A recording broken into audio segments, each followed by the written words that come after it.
Bismillahirrahmanirrahim. Assalamualaikum warahmatullahi wabarakatuh. Alhamdulillah, salatu wassalamu ala rasulillah wa ala alihi wa sahbihi wa man walah wa la hawla wa la quwwata illa billah. Rabbi shrah li sadri wa yassir li amri wahlul 'uqdatam min lisani yafqahu qawli, amma ba'd. Kaifa halukum? Subahul khair. Selamat pagi anak-anak. Alhamdulillah kita bertemu lagi pada mata pelajaran fikih. Insyaallah kalian dalam keadaan sehat semua. Sudah menyiapkan bukunya, paketnya, kalian buka bukunya, jangan ditutup aja ya, jangan dianggurin karena mubazir uang yang kalian keluarkan. Manfaatkan dan gunakan, kelak akan menjadi ladang pahala untuk orang tua kalian. Oke. Jadi dibuka buku paketnya untuk haji. Jangan lupa yang kemarin-kemarin belum di garis bawah dan di stabilo, Ustadz selalu tekankan untuk stabilo karena itu penting. Karena Ustadz tidak akan mengeluarkan semua. Juga Ustadz membantu kalian untuk belajar lebih ringkas ya. Kalau belajarnya lebih ringkas lebih enak. Kalau dibaca semua capek nanti ya. Alhamdulillah kita kemarin sudah selesai di syarat wajib haji. Ya, perhatikan syarat wajib haji sudah kemarin ya, semua sudah kalian ini sudah kalian stabilo, Ustaz sudah jelaskan. Kita insyaallah ke materi yang baru, yaitu mikot. Mikot adalah petunjuk tempat untuk memulai dilaksanakannya ibadah haji atau berihram. Jadi perlu kalian ketahui nanti ya Ustaz, oke, kita masuk dulu ke ini sebelum kita lanjutkan.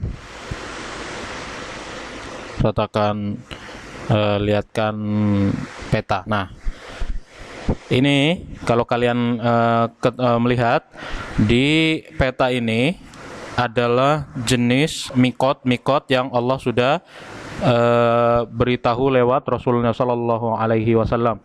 Jadi mikot adalah batasan dimulai ibadah haji atau dimulai menggunakan pakaian ihram. Jadi ketika orang, contoh ya, kita orang Indonesia pergi dari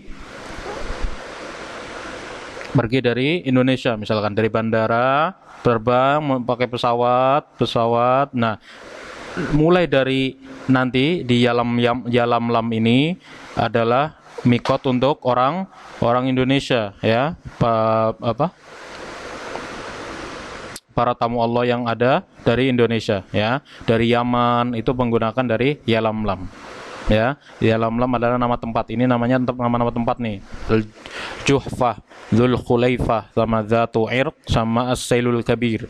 Ini adalah nama-nama tempat ya. Jadi menggunakan ini maksudnya ini adalah batas-batas kalian menggunakan pakaian ihram. Yang belum menggunakan pakaian ihram segera dan berniat untuk melaksanakan haji di sini. Pertanyaan ya ini ya. Coba sebelum pertanyaan kalian pahami dulu ini. Ini adalah seperti lingkaran ya, lingkaran seperti ada lingkaran ketika kita ingin memasuki kota Mekah atau menuju ke Masjidil Haram, kalian sudah harus berihram dan berniat di sini. Kalau orang Indonesia pakainya mikot Yalamlam namanya. Yalamlam. Oke. Sampai sini paham ya. Jadi Ustaz ulangi, mikot adalah tempat dimulainya orang untuk beribadah haji atau berpakaian ihram. Jadi berpakaian ihram itu tidak pas lagi di depan Ka'bah, nanti kalian sibuk mencari kamar mandi, bukan. Tapi kalau ibadah haji itu khusus untuk di mikot ini. Oke ya. Kita kembali ke yang tadi.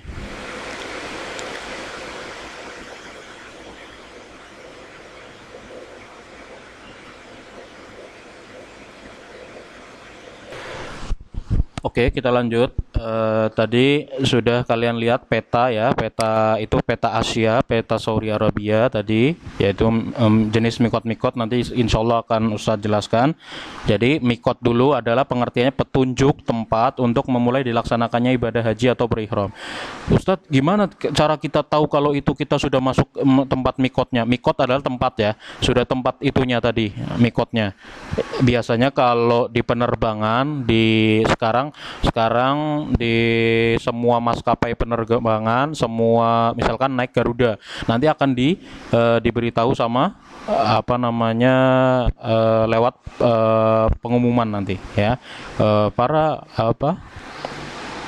para tamu Allah yang ingin melaksanakan ibadah haji, kita sebentar lagi akan memasuki mikot. Jadi yang belum menggunakan pakaian ihram segera dan berniat. Jadi seperti itu. Nanti insya Allah sekarang sudah ada pengumumannya ya dari panitianya nanti. Oke.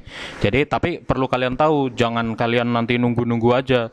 Ini adalah pengetahuan kalian, mikot adalah tempat awal untuk memulai dilaksanakannya ibadah haji dan niatnya. Pakai ihram lalu ingat haji. Oke. Sebelum mencapai mikot, manusia diwajibkan memulai mengenakan pakaian ihram. Jadi yang belum nanti akan dikasih tahu. Misalkan Bapak, Ibu mau ibadah haji, sebentar lagi kita akan memasuki mikot. Yang belum menggunakan pakaian ihram segera menggunakan pakaian ihram. Mungkin ada yang 1-2 orang, tapi rata-rata orang Indonesia sudah memakai pakaian ihram. Ya, sebelum memasuki pesawat sudah memakai pakaian ihram. Yang belum mungkin ada ya, tapi kan di pesawat ada kamar mandinya ya, jadi ruang gantinya silahkan diganti di situ.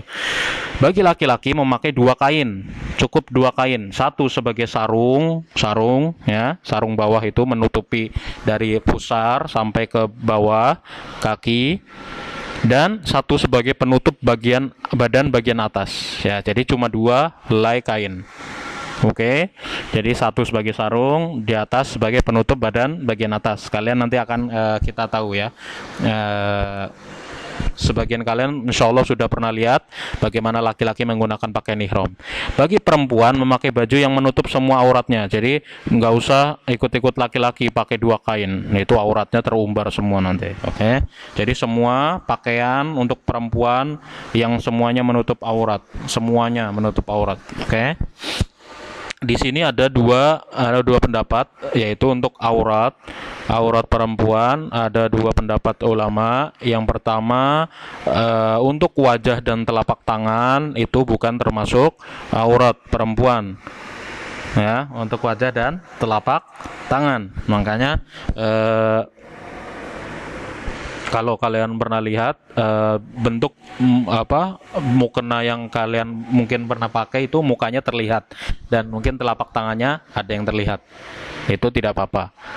Untuk perkataan yang kedua, ulama semua anggota tubuh perempuan adalah aurat. Makanya ini adalah salah satu pendapat atau ulama yang mewajibkan menggunakan cadar ya. Bagi yang mau pakai cadar silahkan, yang tidak juga silahkan. Yang mau pakai kaos tangan sarung tangan silahkan, yang tidak juga tidak apa-apa. Berarti kita menghormati sama-sama pendapat ulama, tidak boleh menyalahkan satu sama lain. Oke. Dua-duanya ada dalilnya ya, jadi kalian tidak perlu berdebat sana sini. Oke, kita masuk ke jenis-jenis mikot. Ada Dzul Khulaifah, kalau nama lainnya Abyar Ali ya. Kita hafalkan yang ini aja, kalian garis bawah tadi yang sudah digaris bawah ya, pengertian terus jenis-jenisnya. Dzul Khulaifah adalah mikot bagi penduduk Madinah atau yang searah dengannya.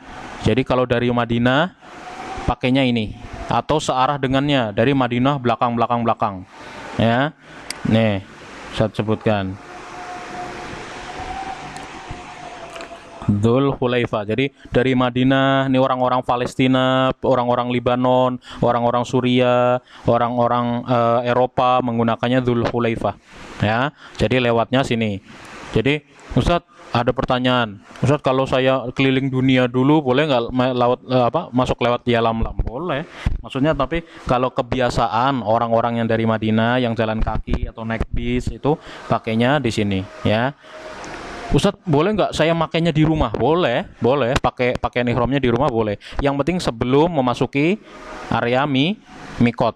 Ya, tadi kalau Dzul Khulaifah kalian lihat ya. Tuh tadi Dzul Khulaifah. Jadi dari Madinah dan searah dengannya. Oke, kita lanjutkan. Tadi sudah Dzul Khulaifah, tadi kalian bisa lihat ya. Selanjutnya yang nomor 2 adalah Al-Juhfah. Al-Juhfah. Jim, ha, fa, ta marbutoh. Mikot bagi jamaah yang datang dari Palestina, Syria, Lebanon, Yordania, Mesir dan lain-lain. Jadi orang-orang tadi Palestina yang atas itu ya, boleh lewat Zulhulaifah, boleh lewat Al-Juhfah, boleh. Boleh sebenarnya semua juga boleh dilewatin, tapi rata-rata kebiasaan orang itu lewatnya ini. Karena jalur kalau orang-orang dekat mah jarang yang pakai pesawat ya. Nah, makanya antara mobil pribadi atau bis. Ada Qornul Manazil, Sailul Kabir. Nama lainnya Sailul Kabir, tapi kita lebih mengenal Qornul Manazil. Adalah mikot bagi jamaah haji yang datang dari wilayah Najd. Dari orang kota Saudi Arabia. Orang Saudi Arabia kan luas Saudi itu ya. Saudi itu bukan cuma Mekah dan Madinah, ada kota Jeddah, ada kota Taif dan lain-lain, itu kota Saudi Arabia ya. Jadi luas, atau yang searah dengan wilayah tersebut. Jadi orang-orang Saudi itu datangnya dari melewati mikot Qornul Manazil. Jadi kalian hafalkan ini ya, ada ini tempat-tempat bagi orang-orang yang akan melewati mikot tersebut. Yang keempat ada Yalamlam. Ya, la, mim, la, mim. Ya, mikot bagi jamaah haji yang datang dari Yaman, India, Indonesia, Myanmar, misalkan Malaysia, Singapura, Brunei, pakainya ini Yalamlam. Ya, dan wilayah yang sarah dengan wilayah tersebut. Dari orang-orang Asia Tenggara pakainya Yalamlam ini. Yang kelima ada Dzatu Irq. Zal, alif, ta, ain, ro, qaf. Dzatu Irq. Ini diambil dari kata-kata Iraq. Jadi mikot bagi jamaah yang datang dari negeri Irak, Iran dan lain-lain. Itu darinya Irak. Intinya dari 5 mikot tersebut boleh, sebenarnya bukan berarti nggak boleh lewat ke situ, boleh. Tapi kebiasaan orang tersebut, tadi kalau Dzatu Irq, orang Irak biasa lewat situ. Nah, makanya sebelum masuk ke Dzatu Irq, dia sudah harus ihram, pakaian ihram dan niat haji. Sama orang Indonesia juga, sebelum masuk ke kota Yalamlam ini, mikotnya ya, kalian sudah harus menggunakan pakaian ihram. Bagi jamaah haji yang datang dari kota Mekah, nih orang-orang Mekah juga ada yang haji yang dari pinggir-pinggir kota Masjidil Haram di kota-kota Mekah itu, mereka mulai berihram dari rumah mereka masing-masing. Jadi perhatikan, nah di sini, nah tadi ya Yalamlam untuk orang-orang Indonesia, Asia Tenggara itu India ya, Sailul Kabir tadi untuk orang-orang yang datang dari ini Saudi Arabia ya, dari Saudi Arabia, Taif dan lain-lain. Dzatu Irq dari Irak, Iran, terus apalagi Turki contoh ya. Jadi orang-orang itu lewatnya sini. Boleh nggak lewat sini? Ya boleh-boleh aja, nggak ada yang larang. Dzulhulaifah ini orang-orang Madinah dan selanjutnya yang ke atas ini. Lalu kalau Al-Juhfah, orang-orang Afrika, rata-rata Afrika dan Eropa itu menggunakan Al-Juhfah ya. Terus Sudan, Misr atau Mesir atau Aljazair, orang-orang Afrika itu atau Eropa menggunakan Al-Juhfah. Lalu bagaimana tadi yang keenam ya, tadi orang-orang yang di samping-samping Masjidil Haram atau di dalam masjid di dalam Mekah, mereka sudah berihram atau niat dari rumah mereka. Sebelum mereka membuka pintu atau keluar dari rumah mereka, mereka sudah harus berniat dan memakai pakaian ihram. Seperti itu untuk mikot. Jadi yang belum paham silakan ditanyakan. Besok insyaallah kita lanjutkan. Barakallahu fikum. Assalamualaikum warahmatullahi wabarakatuh.